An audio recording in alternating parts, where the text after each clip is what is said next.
Signature করেন। দেখতেই পাচ্ছেন, আপনার কলমের ঢাইসটা দেখতে পেলে বুঝতে পারবেন যে কিভাবে সাইনগুলো করা হয়।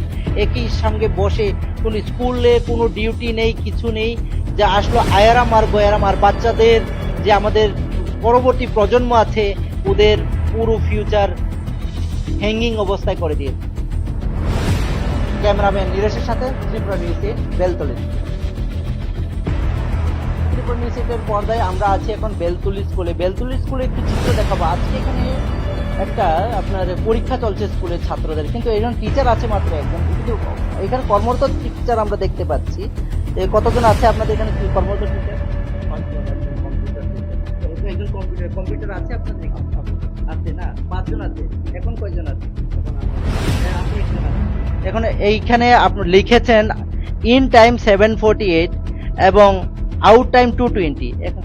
এখন কয়টা বাজে? দুইটা বাজেনি, এখন 1:25 বাজে। তাহলে আপনি বলুন যে এখানে 2:20 লেখা আছে।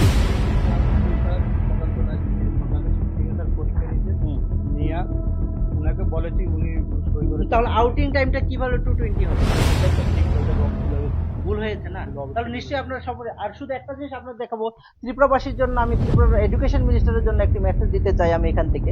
আপনি একটু দেখুন যে এদিকে এখানে যিনি আছেন রাজেশ দে ভদ্রলোক, উনি একইবারে বসে সব সিগনেচার করেন। দেখতেই পাচ্ছেন, আপনার কলমের ঢাইসটা দেখতে পেলে বুঝতে পারবেন যে কিভাবে সাইনগুলো করা হয়। একই সঙ্গে বসে কোনো স্কুলে কোনো ডিউটি নেই, কিছু নেই, যা আসলো আয়ারাম আর গয়ারাম, আর বাচ্চাদের যে আমাদের পরবর্তী প্রজন্ম আছে ওদের পুরো ফিউচার হ্যাঙ্গিং অবস্থায় করে দিয়েছে। ক্যামেরাম্যান নীরেশের সাথে ত্রিপুরা নিউজে বেলতলি।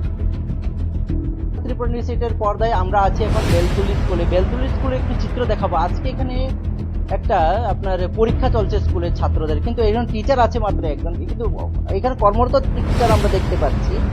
কতজন আছে আপনাদের এখানে কর্মরত টিচার? ত্রিপুরা নিউজের পর্দায় আমরা আছি এখন বেলতুলি স্কুলে। বেলতুলি স্কুলে একটু চিত্র দেখাবো। আজকে এখানে একটা